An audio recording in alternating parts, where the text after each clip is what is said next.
இப்போ என் கையில கரண்ட் கம்பி இருக்கு, இன்னொரு தடவை இதே தப்பு பண்ணீங்க என் கையில கரண்ட் கம்பி இருக்காது, கரண்ட் கம்பம் தான் இருக்கும் அப்படின்றாரு. அட பாவி, நீயா இந்த வேலையை பார்த்தது?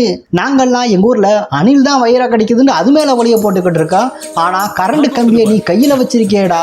திரும்ப உங்களுக்குள்ள நடக்கிற சண்டையில கரண்ட் கம்பத்தை கையில வச்சிருந்த அப்படின்னா அடிக்கிற வெயிலுக்கு வேட்டி உள்ள வரைக்கும் வெயில் அடிக்குது, இனி அதெல்லாம் பொத்துக்கிட்டு அடிக்கும் போல இருக்குடா. ஆனாலும் கரண்ட் உங்களுக்கு சாக்கு அடிக்காது அப்படின்றது தான் எங்களுக்கெல்லாம் கொஞ்சம் சாக்கு அடிக்குது. சின்ன வயசு ஹீரோவை தேடி ஹீரோவுடைய ஃப்ரெண்டு இப்போ ஹீரோவுடைய வீட்டுக்கு வராங்க. வீட்டில் ஹீரோவுடைய அம்மாவை டார்ச்சர் பண்றாங்க. அந்த நேரம் பார்த்து அந்த நேரம் அந்தி மாலை அப்படின்ற மாதிரி மழை பெஞ்சுக்கிட்டு இருக்கு.